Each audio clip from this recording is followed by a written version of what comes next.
Welcome to the Punting is Winning podcast. Just two fans talking all things Hawkeyes. Here are your hosts, JD and Keith.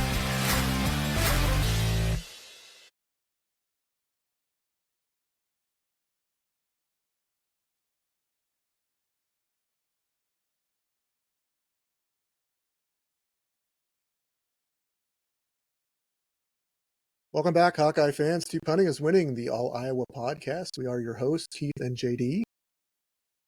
We are a little late on the recording. I was a little under the weather yesterday, so I wanted to make sure that I was feeling a little bit better before we did this recording. So we are a day later than normal, but no news since yesterday, so nothing we missed. Or nothing we're picking up either, so nothing changes. So let's cover last week's question of the week. Last week's question of the week was, prior to the Caitlin Clark era of Iowa women's basketball, when was the last time the Iowa women played in the Final Four? And who did they play in that semifinal game? And obviously they lost that game because the last 2 years has been the years that they played in the championship game for the first time ever. And we did have, I believe Dean probably answered that correctly, with 1993. And that was Ohio State. And that was a 1 point, was it 72-71? Or 73-72. Yeah. One of those two. 1 two. point loss to Ohio State. So, yeah, that's been quite a while ago. And, you have 23 and 24. So basically you had, 30 years between Final Four appearances. But now we've got two in a row, and team's trajectory is trending up right now. They're playing well, so. But we'll get into them. We'll start. Let's talk a little bit about the men's team first. I don't know what else can really be said other than that. Just you're kind of hoping to play out the season and just kind of be done with it at this point. It's I'd love to see them play more, and it bugs me that they are playing. They're not as competitive now as they were a month ago, which I get based on injuries, but you're just kind of at that point now where you're kind of ready for them to wrap it up. You're tired. You don't want to see them be demoralized even more. And I think that's where I'm coming from as a Hawkeye fan. It's not that I want less basketball for them. It's just, I feel for them, and it's hard to watch. Yeah, I agree. It is hard to watch. And the thing with me in Iowa is that I just don't feel like they have played to their potential. I agree. I realize they've had one starter for sure and one guy that was coming off the bench fairly regularly that have not played in, coming up on a month now. Yeah, plus you've had Drew Thelwell in and out. And Drew Thelwell's been in and out of the lineup because of an ankle injury. Sometimes you just have to kind of say to yourself, why are we losing like this? Why are we losing? Well, part of it is injuries, and we don't have the players that we had at the beginning of the season when they were playing better. I mean, Owen Freeman was a really good rebounder, and he could make some points. In fact, he was our leading scorer up to that point when he got hurt. But I think sometimes you have to say to yourself, maybe we're just not as talented as some of the other teams. I mean, let's look at Northwestern as a kind of an example. Northwestern was out without two of their starters last week, and they didn't have any trouble beating Iowa at home. They're home. So, everybody has to deal with injuries. But it's what you do after the injury and how you move on. Now, you can make excuses all day long about, if they'd had this guy or that guy. Well, they don't have that guy and this guy. They're done. So I guess you can kind of take the season and just say, you can either work harder, bounce back, and play better because you're without somebody and you're going to have to pick it up. Or you can kind of just go through the motions. I'm not saying they're going through the motions. I know there's a lot of heart in that team, and I know they're emotions are there, and they're working hard. Don't get me wrong. Now, part of this you have to put this a little bit on Fran, because Fran never taught any of the guys. And in fact, I don't remember a year when Iowa played good defense under Fran. It's always been, we're going to outscore you. And that's always, and we've kind of accepted that because they've been able to do that a lot of times. Just outscoring teams. When they had Luca Garza and then the Murray boys, they could go in and just outscore you. Play just enough defense to, score one more basket. Yeah. But when you don't have the offensive firepower that you used to possess because you have two guys that are major contributors and one guy that's been in and out, you have to either step up the defense and work harder on that end to make up for your lack of offense, or you just status quo, keep going and just start marking up the L's. And that's exactly what's happening. Now they got to play Wednesday night. I think it's Thursday night against Michigan State at Iowa, senior night. They're not going to win that game. I think there's a snowball's chance in heck that this is going to be a win for Iowa. There's no way. I don't think it's going to happen. Iowa just doesn't have enough confidence in themselves right now. Michigan State's leading the conference. I don't know if you know that now. They've beaten Michigan. Michigan lost again to Illinois. So Michigan's no longer on top of the conference. It's Michigan State. So you got to take on the top team in the league at home. When you're struggling like this, it's just not a good combination. So now you think, well, maybe they can get one more win, sneak into the tournament, then you got to go to Nebraska, who you beat in Iowa City in January by 10, but you had to come from behind, if I remember correctly. Yeah, and it was an overtime. Yeah, and it was an overtime. Now you're down a player because I think Owen Freeman played in that game. Mm-hmm. And you're going over there, and they're playing for their seeding also to try to get a better seed in the tournament. Now, if they lose, Iowa lose both those, there's no tournament. There's no Big Ten tournament. There's no NCAA tournament. There's no NIT tournament. You said at one point maybe the possibility of getting in the CBI. I don't remember saying that because I don't think they're eligible for the CBI because I don't think CBI allows Power 5 or Power 4 conference teams in. So their season could potentially be over on Sunday. Yeah. Yeah, and I think a lot of it has to do with the fact that they didn't adapt. Exactly. You think about it. Teams lose their star players. And I'm not saying that Northwestern's a great example because they had a rough season, but you adapt to a different style. You look at Iowa's play. Iowa's style is to run and gun up and down the court. And we've talked about this before where, okay, you don't have the horses to do that now, but you still continue to try to do it instead of maybe trying to slow it down just a little bit, limiting possessions so that you're not a good defensive team. So you're at least limiting the possessions of offense for the opposing team. And, maybe that lack of defense isn't quite as prominent because there's not as many offensive efforts there. But no, it's still the same old, we're going to get down there. We're going to put up a shot within the first 5, 6, 7 seconds of the shot clock. And when there's guys that are just not hitting, I mean, I don't want to dog on any individual players, but this has been a far from stellar season for Peyton Sanford. Maybe needs to take a step back and say, look, I don't need to be the volume shooter. We need to slow this down and maybe use 20, 25 seconds of the shot clock, try to limit possessions, and try to get a better shot than some wild jacked up three within the first 8 seconds. That's going to give them extra, 15 possessions a game, at least. Yeah, you mentioned. Let's face it, those 15 possessions, the opposing teams against Iowa's defense are scoring 10 of those 15 times. So there's at least 20 points. Yeah. Minimum. Yeah. Right. No, I agree with that. You mentioned Peyton Sanford. I think one of the things that's so frustrating with him is that he's so inconsistent.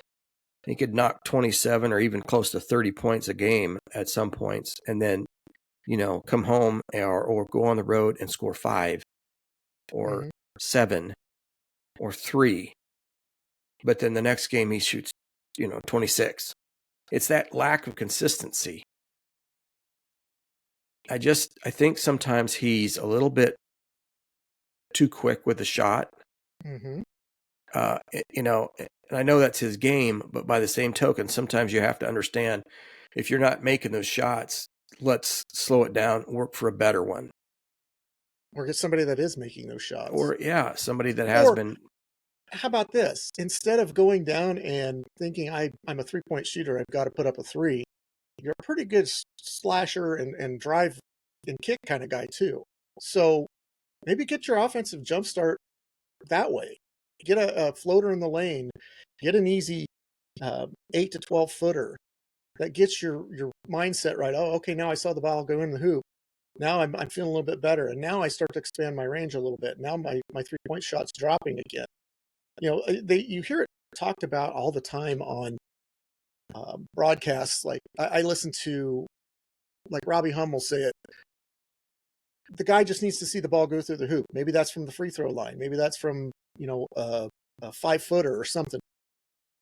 But when you're out there and you're just putting up 25 footers every single time, and they're not going in, they're short, they're off to the right, they're long, whatever.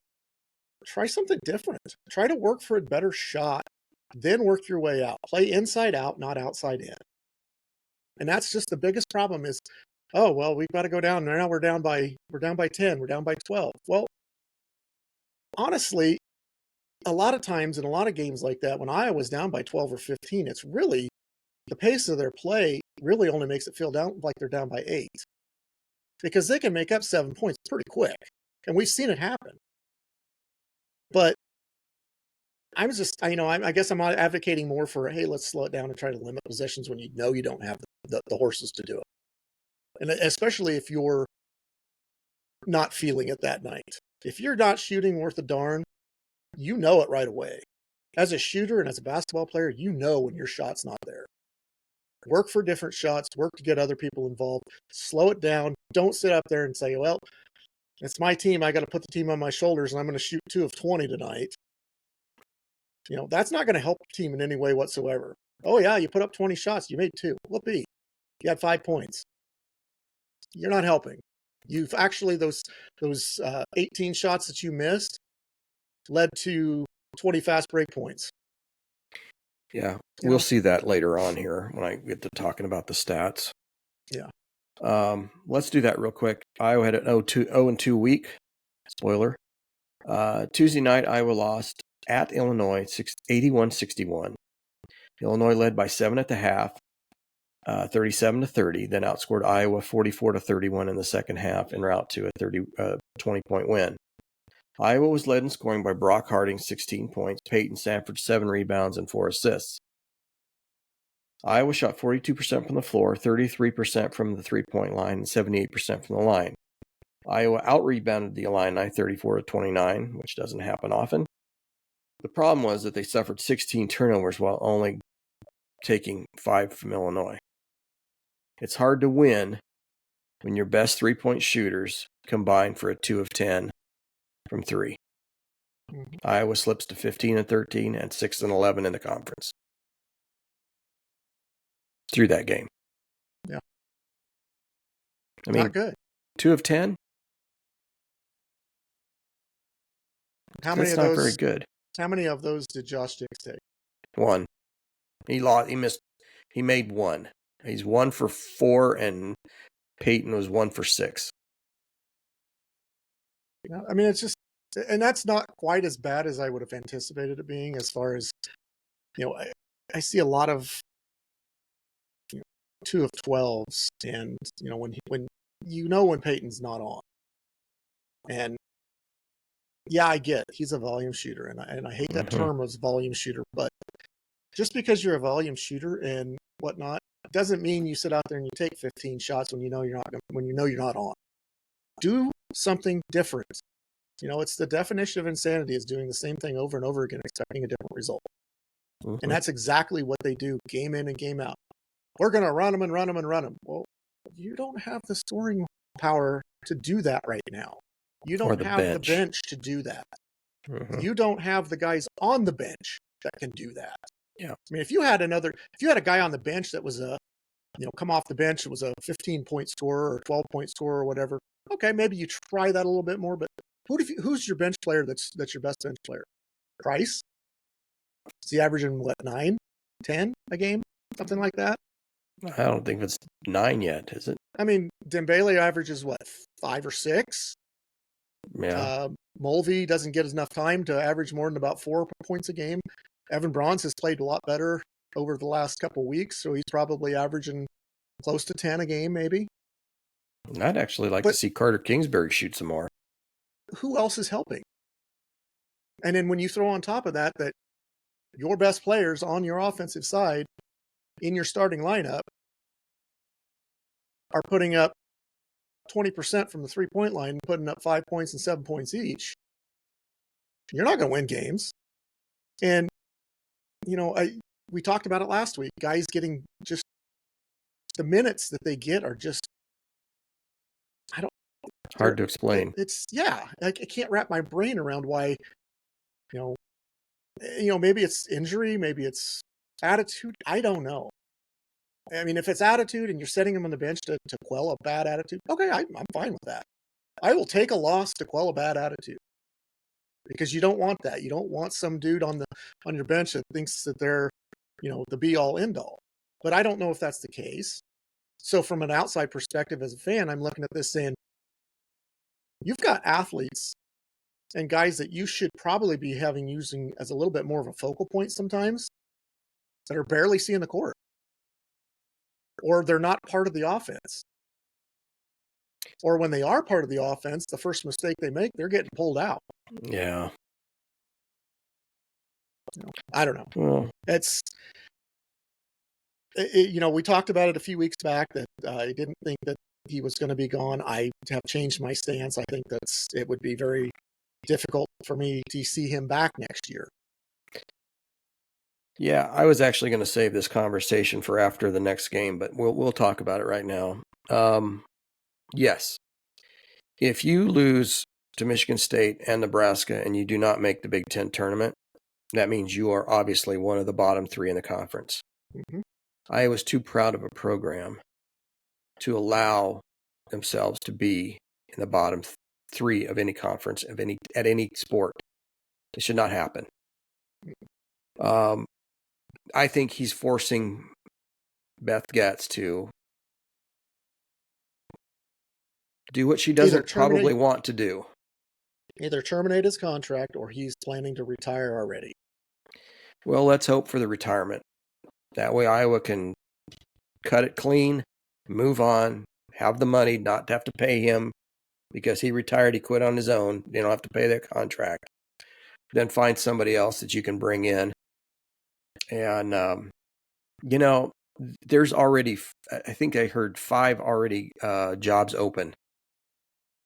People have just walked away or quit, or they're so far down that they're getting fired. So those are 5 schools that are going to be looking for head coaches. So, Iowa shouldn't go out there thinking that they're the only ones looking for a head coach, because I know that right now there's 5 and there's probably going to be about a dozen or more additional teams looking for coaches. So, if you're a coach at a mid-major and you're having a good season, there's a good chance you're going to get a call from somebody. Florida State, Miami especially, they are brutal. Miami's looking for a coach because they're walked away. Yeah, and they're brutal this year. Oh, yeah. And I know that they've had successful seasons the last several. I mean, they were, I think, a 3rd seed. Elite 8 team? Yeah, they were an Elite 8. Ago? I think they were a 3rd seed at one point. It was last year, the year before. So Drake beat them last year. Drake beat them this year. Right. Well, I thought Drake beat them in the NCAA tournament last year. Oh, yeah, they did. Yeah, that's right. They did. No, Iowa, Drake beat Kansas State. I want to say they played Miami this year too, but maybe I'm wrong. This year, but I was thinking they beat them in the NCAA tournament last year as well. Yeah, but I could be wrong.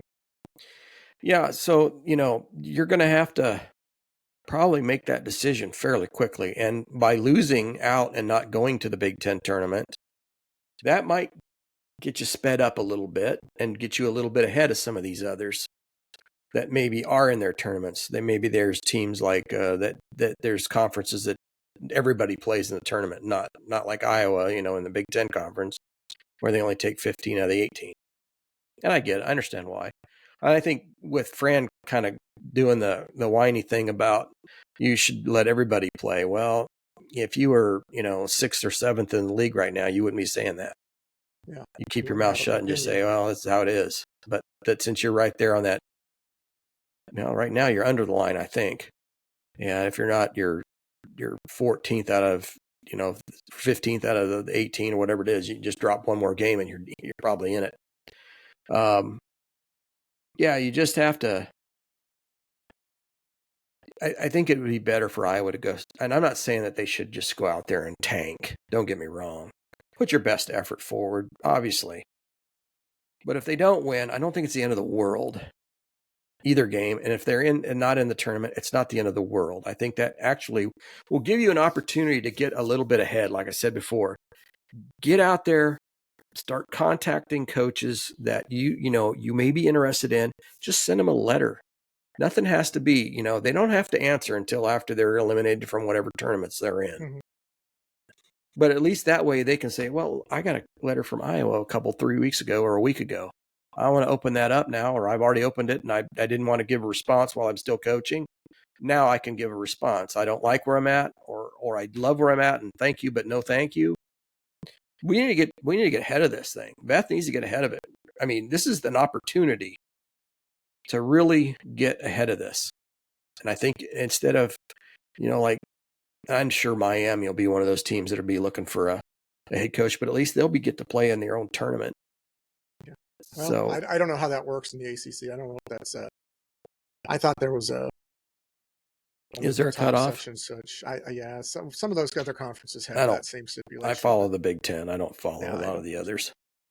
So, I guess I've said it all along, at least for the last several podcasts, but I'm ready to move on from the Fran McCaffrey era. I want to get a coach in here that not only teaches offense, but also emphasizes defense. You can play both. Teams do it all the time. Let's get somebody in here that emphasizes a little more on the defensive end and let the horses run on the offensive end as they've been doing. But you've got to learn to get back, and you've got to play a little more stifling defense and a little more quick. Then you got to start getting players in here that buy into that. Well, here's the thing that I look at, and you look at the successful teams and you compare them to what Iowa has. Now, I'm not saying from a talent perspective, but what does Iowa do in their recruiting? They go out and they try to find all the 6'6" to 6'8" wings that they can possibly find, shooters that they can possibly find. Okay, well, not every shooter translates to this level. And if you're 6'6", 6'8", you might be a halfway decent rebounder, but you're not a dominant rebounder, so you're going to get beat on the boards. And if you fill that team with nothing but 6'6" to 6'8" guys, what are you doing? You're just basically saying you're playing the game like a mid-major. And I don't mean that as disparaging to a mid-major, because a lot of times when they're playing the high major conference teams, that's what keeps them in the games, is the guys that have you see those teams where it's like, oh my gosh, this team's got nothing but shooters all over this court.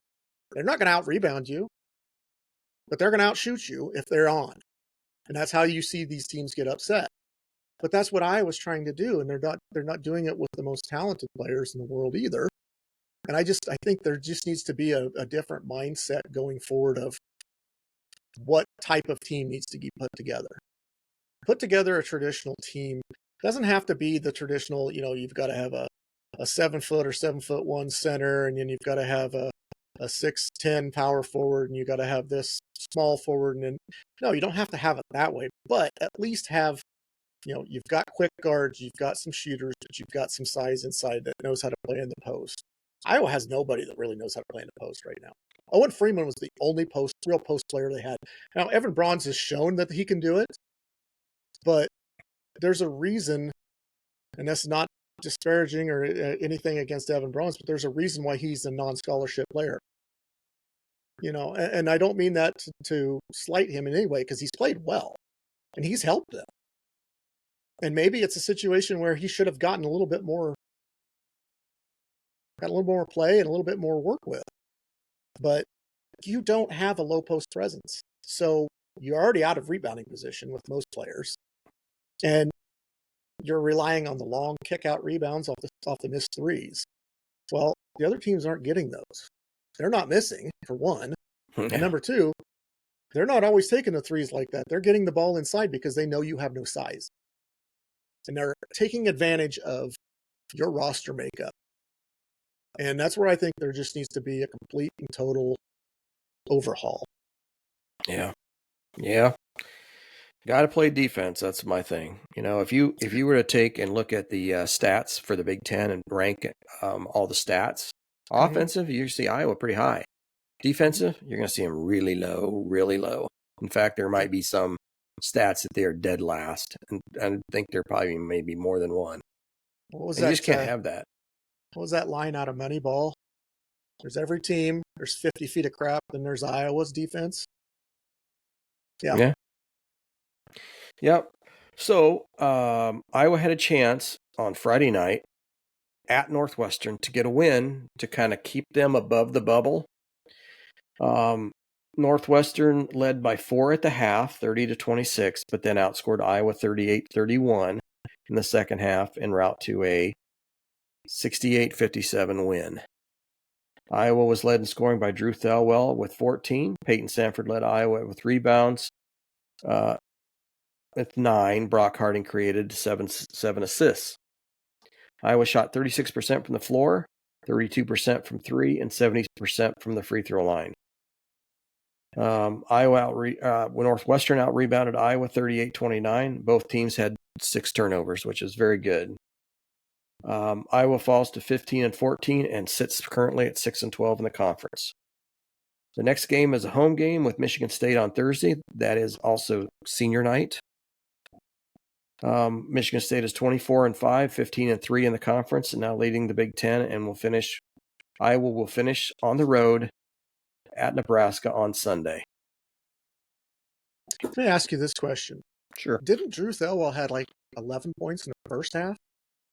He very well did. I think he was on fire early, and then he just fell apart. I missed part of it because I was out picking up kids from the airport. Did he just not? He didn't play a lot in the second half. Was it? I didn't know if it was maybe. I think he hit a 3 in just out of the third quarter, or not third quarter, but second half, and just became kind of a non. Well, see, to me, that's where the coaching kind of comes in. Of if you've got a guy that's hot and you're not running an offense through him, that's a coaching mistake.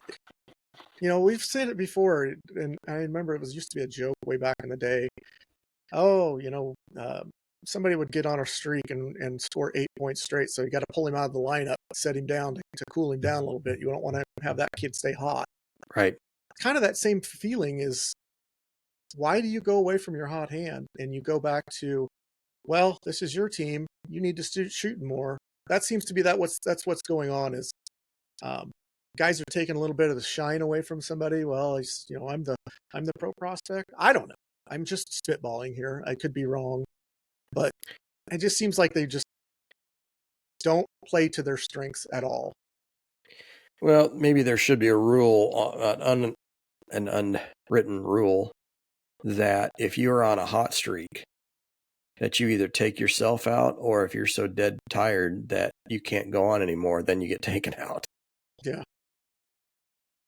I don't know. It's just, it's frustrating to watch because it seems like, oh, well, he scored 8 points, better pull him out. And immediately that's what happens. Yeah. And then they don't go back to him after that. Yeah, he gets sit on the bench for a while, and all of a sudden he cools down. Now he goes back in the game, and he doesn't have it anymore. Right. But we can kind of end the discussion on the men. Home. Yeah. Yeah, So let's jump over to the women's team. At least they were fun to watch this week. Yeah. Iowa had a 2-0 week. Iowa played Michigan at Michigan on Wednesday night, and it was a 79-66 win for the Hawks. Iowa led 49-32 at the half, and then just outscored, and were then outscored 34-30 in the second half, which is 4 points. It's no big deal when you have a 17-point lead at the half. I'll take a 13-point win on the road against Michigan every day of the week, twice on Sunday. Well, I think Michigan cut that down to about a 4 or 5 point game at one point. Maybe. So, yeah, it was pretty. It started to get a little dicey. It got a little dicey there for a while. The third quarter. Yeah. Iowa was led by Sydney Affolter's 24 points. I believe that might be her highest point total ever in a Hawkeye uniform. Probably. She also had 11 rebounds, so she was kind of the player of the game in my book. Kylie Feurbach had 4 assists to pace the Lady Hawks. Iowa shot 52% from the field, 56% from 3, and 78% from the free throw line. Now, Michigan did out-rebound Iowa 33-27. Iowa turned the ball over 15 times, but also turned Michigan over 16 times. Lucy Olsen and Sydney Affolter combined for 8 of 10 on three-pointers. Iowa improved to 19-9 and 9-8 in the conference after that win against Michigan. It was probably one of the more dominant wins. Yeah. Outside of that little stretch there in the third quarter where Michigan cut it to whatever it was, 4 or 5 points. The game was pretty well in hand. Yeah. And I think then you saw Iowa just called that timeout and rebuilt that lead back up to 10-11 and just kind of kept it there for the rest of the game. Anywhere between 9 and 11 points and just sealed the deal. But I was a little nervous just because you're playing on the road and you're playing a decent team. It's not like you were playing Penn State, who just happened to get hot for a short period of time. This is a pretty good team. They just knocked off Illinois by 20, something like that. I don't know. I know they beat Illinois yesterday, and that was kind of surprising, I guess, at Champaign. So, not a team that you look at and say, "Oh yeah, I was head and shoulders above them." They were behind them in the standings. Finished behind them in the standings too. Yep. Well, one of the things I've noticed lately about Iowa, and it may have been this way most of the year, but I've really noticed it more lately, is that Iowa is a fourth quarter team. They do their best work in the fourth. I mean, prime example is the Ohio State game when they came back from 12 down with a minute and a half to play. I mean, that's just crazy. And then they did the same thing with Michigan, where they, it got closer and they just pulled away in the fourth. So, yeah, and and you're going to see this as a theme continue into the next game that we played, Iowa played yesterday. So, yeah, I think that I don't want to play Iowa if I'm the other teams in the conference right now. I just don't. I think they're hitting their stride. I said this last week. I think that Iowa is going to be one of those teams that when people look on their bracket and see Iowa on their side of the bracket, and the good chance that they're going to see them, they're probably not liking it. They're probably saying, I wish I would. Hopefully somebody knocks them off before they get to us, because you need to be scared of Iowa at this point. Maybe UCLA and USC maybe not to worry about, but UCLA played them tough, and Iowa played UCLA tough. And Iowa beat USC. So, yeah, I don't know if I want to. I really don't know if I'm another team. I don't want to see Iowa on my side of the bracket. Well, let's talk about the Wisconsin, because I do have a couple thoughts on that bracket afterwards. Okay. This was our senior day, and on Sunday, March the 2nd, Iowa played host to Wisconsin. They won by 15, 81-65. Iowa was tied at the half at 36. Iowa outscored the Badgers 45-30 in the second half. They cruised to an 81-65 win, as I said. Iowa was led by Lucy Olsen's 22 points, Hannah Stolke's 15 rebounds, and Sydney Affolter's 4 assists. Iowa shot 52% from the field, 35% from three-point line, 93% from the free throw line. I think Hannah was perfect. Yeah, I think the only one that was missed was Was it Mulaney missed one? I think it was Addy O'Grady made one, missed one. Or no, it wasn't either. It was Mulaney. She made one and missed one. She made the first, missed the second. That was late. Yeah, it was in the fourth. Mm-hmm. Iowa out-rebounded the Badgers 34-23. Iowa kept the turnovers to only 10 while forcing Wisconsin to commit 13. Iowa finishes the regular season at 20-9 overall and 10-8 in the conference. They have 30 straight wins over Wisconsin now, and hopefully it'll be 31 soon. Iowa, do we want to talk about the tournament, or do you want me to just talk about Wisconsin right now? No, I don't know what there's really to say about the Wisconsin game other than just it was closer than it should have been at half. It was close through midway through the third quarter. Then I think Iowa just basically said, we're the better team. You started to see the talent level rise to the top, and they just pulled away in the fourth quarter. Like you said, fourth quarter team. Yeah. I was alluding to that earlier that we'd see that again. Okay, so Iowa ends the season. They are the 11 seed going into the Big Ten tournament. I kind of thought they'd get that 10, but apparently it didn't work out that way. Well, that's what I was going to talk about. Was I think actually that 11 seed works better for them than the 10 would have, because you talk about the road that they would have. And I have that here. You've got the rematch with a Wisconsin team you just beat by 15. Wednesday night at 7:30. Yep. Ish. You win that game. You play the next game against a Michigan State team that's struggling right now, and a team that you lost to on the road by 2. Yep. Early in the season. It seems like ages ago. Yes.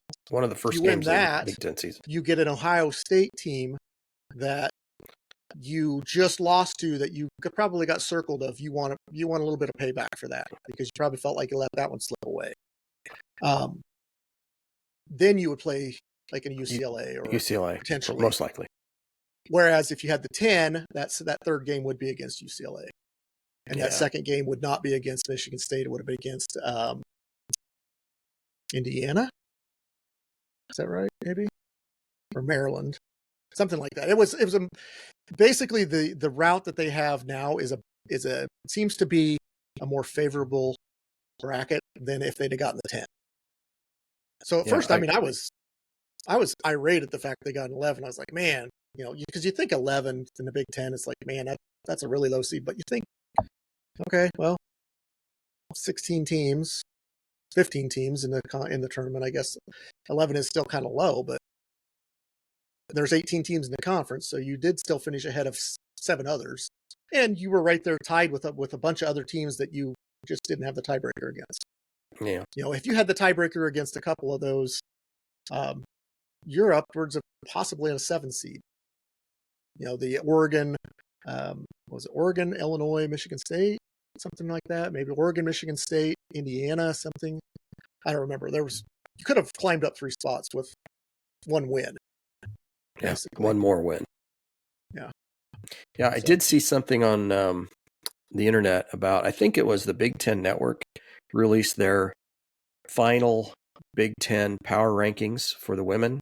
I think Iowa was 6th. 6th. Yeah, Iowa was 6th out of 18. So, they're trending up. Mm-hmm. And like I said before, I wouldn't want to face them. Yeah, this is the time of the year you want to be playing your best basketball. Yep. And I think, based on what we've seen, they've won 7 of the last 9, and those 2 losses were a 2-point loss to the then number 3 Bruins and the number 5 or 6 Ohio State at the time. In overtime. Yeah. And that's the tribute to the team is, 20-9, and you think, oh, it might have been a disappointing season, but not a single loss by double digits. Yeah. How many of those were 1, 2, and 3-point losses? That a break here and there, or games that you actually were leading and you just kind of gave away, as opposed to being 20-9. Maybe now you're 24-5. It's a whole different looking season then. Yeah. I don't know. So we should probably mention the seniors. Addy O'Grady, Sydney Affolter, AJ Ediger, Lucy Olsen. And then I heard something about Kylie Feurbach might have another year Did you hear this? Yeah, I think because you heard it yesterday when I talked about it. No. Because Well, I think I'd she heard it has a online. medical redshirt year that she didn't have. Okay. So there's a possibility that she could return. I don't know. Anticipate it. Did you see the senior ceremony? Because I was driving. Was she honored? She was part of it. She was part of it. Well, that And throws she a got little. her curtain call when they pulled her out with like 45, 48 seconds. Yeah, I did see that. So I'm guessing that she's probably just said she's going to move on. I mean, she could change her mind. There's no doubt about that.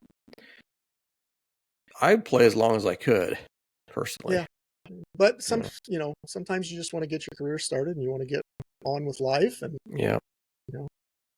I think that was when McKenna Warnock had that feeling of I'm going to go to dental school and I just want to get on with life.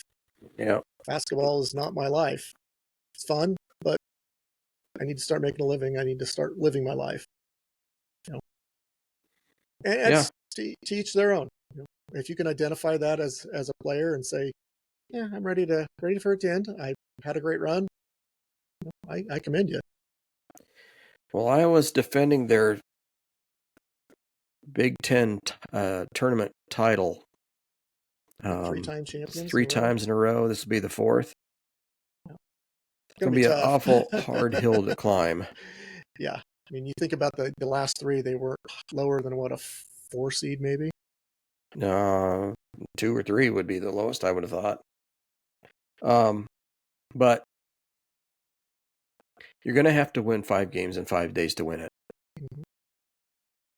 That's difficult to do. Legs get tired, jump shots get short. Mm-hmm. So you're going to have to make sure you take care of your body, get your nutrition correct, keep yourself loose, and get plenty of rest so that you can come back and play a good game the next day. And that's how it's going to be. And they know that. I'm not saying anything that's, record breaking or anything. It's, you just get yourself, understand what you need to do. It wouldn't be the first time it's happened. 100%. Well, I mean, it might be the first time it's happened 5 games in 5 days, but I know the Iowa men did it one time. Yeah. So it's not out of the realm of possibility. And, they're playing well enough now that, I wouldn't bet on it, but I wouldn't bet against it. I wouldn't discount it either. So. Well, let's hope they play well. They get, I'd like to see them win at least 3 minimum. I think that would only help their NCAA tournament seeding a little. Yeah. I mean, that almost put them up into like a 5 and 6 seed. Yeah. A good run like that with 20 wins already. That's good. Yeah. I'd actually prefer the 6 seed over the 5 just because of the potential 3rd round matchup, but you got to get that far first. Yeah, let's get there and we'll talk about that later. But, let's jump over to some of the spring sports. Yeah, I was just going to say, we talked about the Iowa baseball and softball teams last week, but we didn't really hit anything with them. We just kind of mentioned that they're playing. Well, let's start with the baseball team. Right now, and not counting today's game, and I don't know how that came out. I assume that they would have won that, but never know. Iowa is 4-6. The thing that kind of bothers me about this whole thing is that they had a 4-game set with Washington State Cougars. Mm-hmm. Washington State was 0-7 coming into those games, and they took 3 out of 4 from Iowa. That's disappointing. Mm-hmm. Today was a game against Loras. It's a Division III school out of Dubuque, if anybody doesn't know. They should take care of this. However, stranger things have happened. We just, we have to hope that everything solidifies and starts getting a little bit more. I know early when you're a northern team, you go down south, the teams down there have been playing for 2 months or whatever outside. You've been stuck inside. Mm-hmm. It takes a while to get your feet on solid ground as opposed to turf or whatever. It's just you have to, hitting inside and hitting outside completely different. It's not different in a technique, but it's different in a environment. It's different. You see the ball in a darkened area coming at you. You see a ball with daylight behind you coming at you. It's different. Well, you've got the elements to deal with too. And you have wind and whatever else springtime has to deal with. Snow. It could be snow tomorrow. It could be rain tomorrow. We don't know. Our weather here is so, especially in the months of March and early April, it's so unbelievably unpredictable. And I'll give you a quick example. I remember my senior year at college. Was with Upper Iowa, and we went to the University of Dubuque, and we went over there to play. We got there in the morning, and it was about 33, 34, 5, maybe 36 degrees. It was cold. And then by afternoon, by probably around lunchtime or a little after lunch, sun had come out real nice and bright, and it warmed up. It was probably 60. We were thinking, oh, this is good. We're finally going to get some warm weather. Clouds rolled in. It snowed. It snowed for about a half an hour, and then it got sunlight again. So it felt like we had all 4 seasons in one day. And that's how Iowa is. You just never know. You don't like the weather, wait an hour. Yeah, that's exactly what it was. So, a little tidbit there, but yeah, they're just going to have to they're going to have to just gel as a team eventually. I know they will. Rick will keep them on task. And of all the coaches that coach at University of Iowa, he's the one that I would feel like would be the least able, or would be the least that lose their team. Yeah, the only thing he's going to keep them together. The thing I've noticed is there's been a downswing in their pitching staff since the coach left 2 years ago that they had, because it's been their bullpen that's been the issue. That's probably cost them 3 or 4 games this year, based on the games that I've seen. I think USF, and I know at least one of the Washington State games was a late inning collapse. Yeah. So, you take three of those games where you should have won, instead of being 4-6, you're 7-3. Completely different outlook on your season at that point. It's early though. If some butts were candy nuts, we'd all have a Merry Christmas. It's early. They'll get it together. They'll be playing their best ball, and soon, hopefully. But I'd say by 1st of April, they'll be playing really well, and they're only going to continue to get better. I did notice that they're going to play again in Des Moines. I don't remember the dates. It's in May. Yeah. May. So, maybe we'll take a look at that and see if we determine to go with that or not. Shall we switch over to the softball team? Yeah. The Iowa softball team is 13-5. However, still get ahead of ourselves. They're also 0-5 against anybody that's got a number in front of their name. So any ranked team that they've played, they're 0-for. In fact, a lot of them were shutouts by 10 runs. So don't get ahead of yourself. They've got a ways to go. They might be 13-5, and that looks really good on paper. But they haven't even competed with anybody with a ranking. I think the best team they probably played was Illinois. Well, they did beat Illinois, but they weren't rated. As far as teams they beat, sorry. Yeah.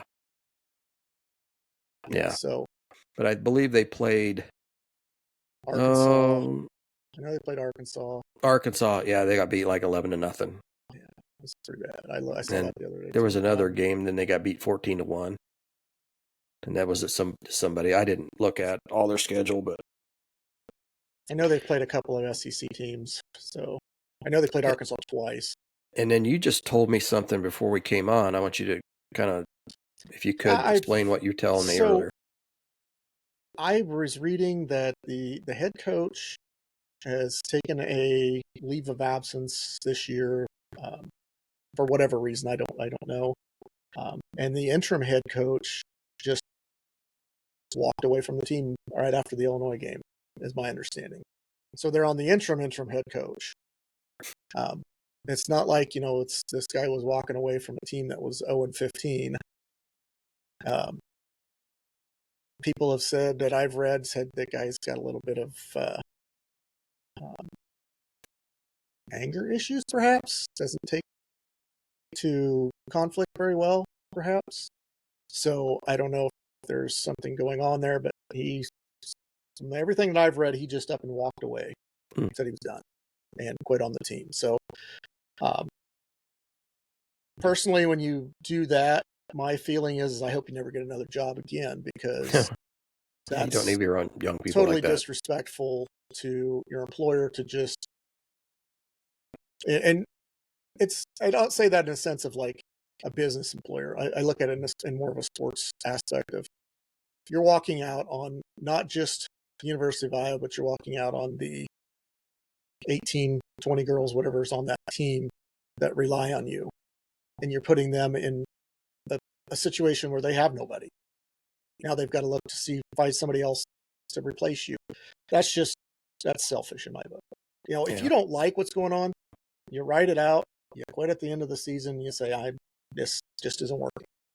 Then you at least run the opportunity of being able to find another job. If I saw this guy and I said, you walked off on your team and just quit in the middle of the season, I'm not hiring you. Right. Why would I expect you to do anything different for me? Yeah. So I don't know. If that's truly the case, I hope he never gets another job again. At least not in sports. Well, but full disclosure, we don't know what this situation was either. No, we just know that he walked away, and that it's hard to take when you don't. I mean, we don't know the details of it, and there might have been some cat calls from the audience on girls not getting to play, that kind of thing. You may not have taken that well, which I get it. That's part of coaching. It's as bad as it gets. That's the worst. And if that's as bad as it gets, you still don't need to quit on them like that. No. So, like I said, if that's truly the case and he just up and walked out on him for, getting mad about something like that, then I hope you never get another job in sports again. Yeah. But if you walked out because parents were on you because their kid wasn't playing, tough. You got to be better than that. You're the coach. You're making those decisions. You got to stand up for what you believe in. If you think that, my daughter should be playing first base and this girl, but she's not proving it in practice. So sit there in the audience and keep your mouth shut. Yeah, that's so little league stuff that we don't need that at this level. Yeah. Anyway, okay. Speculation. I don't want to speculate too much on that. So. Okay, so anything else you want to add about basketball, football, anything? Nothing of any note seemed to happen last week. Football wise, we're going to have spring practice coming up here before long. Should be starting before long. Believe I saw that the 21st of April is the spring practice. I think that's what I heard you say. I'll have to double check that. It's either 21st or 28th, but I think it's 21st. Planning on hopefully going to that as well.